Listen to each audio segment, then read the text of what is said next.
There are a few things you typically don't talk about over the holidays: politics and money. But Fox 5 iTeam's Dana Fowle says this year consider making an exception. But an exception to which one, Dana? Still no politics. Okay. Don't do that. That's never at the table. But this year we want to talk about finances, particularly after the last 2 years we've had. It could be a good idea to figure out where everyone stands. So many of us sadly lost people in the last 2 years to COVID-19, and we know the pain of friends, families, coworkers who died unexpectedly. And you may know of people who struggled then to pick up the financial pieces in that aftermath. Well, this year, with everyone together again, you might want to think about gently, that's the word there, bringing up the topic. Like, what are our family plans if one of us is to get sick or pass away? Gregory Phelps, a financial advisor, says you might be surprised to find this year might be the year to talk money. We all know those natural moments where we can say, you know what, hey, listen, I know this is a little awkward with everything going on. What would we do if? Just bring it up in question form. Like, what would happen? If you're the parent, like, what would happen? If something happened to me and I was just not able to take care of my financial affairs for a short period of time. Just casually introduce the conversation. It doesn't have to be heavy. It can be light. Pick that point person in the family who can sort of bring it up in a nice, fun way. But here are some guidelines for things you might want to discuss, and you all can plan this out ahead of time. Estate planning. Everybody in the eyes of the law has an estate.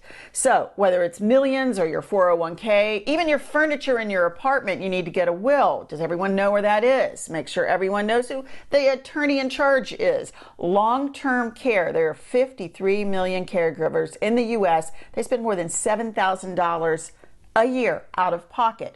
Who's going to make your medical or financial decisions if you can't do it? Different siblings might be good at different things. Mr. Phelps explains caregiving is in fact a team sport. Retirement. What's it look like for you? Do the kids think you're staying in the house that they grew up in, or do you I need to let y'all know we're moving to the beach? You want to have this settled before someone gets sick or before someone passes away.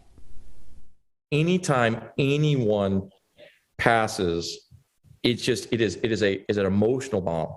And in that chaos, when you're grieving, that's not when you want to be it's not when you want to try to think of, critically, financial problems. What's best is before that emotional bomb goes off. You're not going to solve all of this in one day. What you're doing is just bringing up the topic. If it gets heated, back off, maybe start again later. Elise?